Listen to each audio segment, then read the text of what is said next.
Welcome to the first edition of Rhyl Lifeboat's Ask the Team. This week we have Paul Frost. Paul is one of Rhyl's longest serving crew members. His duties include Deputy Coxswain, Second Mechanic and Lifeboat Press Officer. Thanks very much for the introduction, Colin. As I said, my name's Paul Frost. I started coming down to the lifeboat at Rhyl in 1968, over 45 years ago now. I used to live across the road from the lifeboat station, and whenever the rockets went up, I would call my dad and get him to come down and take me down to the lifeboat station just to see the boat being launched. And my interest was raised from then. Great, and the first question we've got for you is, how heavy is the all-weather lifeboat? Now, the lifeboat we have in Rhyl is a Mersey class lifeboat. It's launched from a carriage and weighs about 14 metric tonnes. Obviously, launching from a carriage, we have to have an extra weight of the carriage and the tractor, and the whole equipment going down the beach is well over 40 metric tonnes. How far can the tractor go into the water, and what stops it from floating away? Well, the tractor itself, as I said, it weighs 17 metric tonnes. It can go in the water right up to the top of the roof because that's where the air intake and the exhaust is. But normally on a launch, all we need is just over 1.5 metres of water.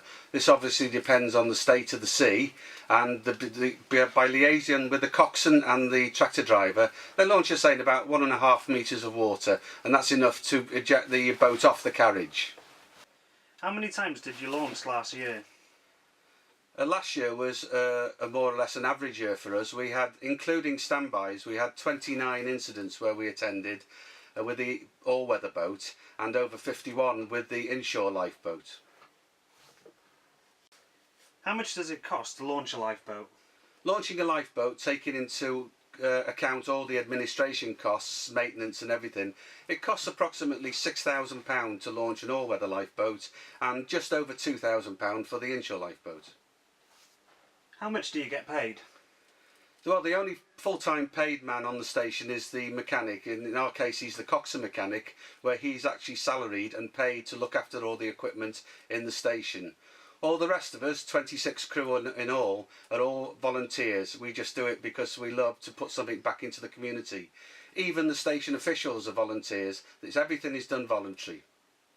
How do you know that the lifeboat is needed, and is there always someone on station just in case? Well, I'll answer the second part first. The station is not fully manned. The only person here for most of the time is the lifeboat mechanic, who is paid a salary to look after and maintain the boat. And the rest of the time the station is unmanned. If a call does come in for somebody to request a lifeboat, it can be one of two ways really. Either if a boat is in trouble, it can request by VHF radio that they need assistance, or by a mobile phone. The same is true of people on the shore. If they think they see somebody in trouble, the advice from us is always dial 999 and ask for the Coast Guard. Once this is done, the call goes through to our local operating centre, the Coast Guard operating centre in Holyhead, and they then page the station manager, who decides which boats, in conjunction with the coxswain, which boats are needed. Once this has all been agreed, the Coast Guard then set off the pages for us. We instantly drop everything, whatever we're doing, and come down to the station, and in the meantime the coxswain is finding out what the information about the rescue is, and we have a very good turnout here. We can launch the inshore lifeboat within 4 to 5 minutes of a call, and the all-weather lifeboat within 10 minutes, anything up to half an hour, depending on the state of the tide. Excellent, thanks Paul for joining us for this week's edition of Ask the Team.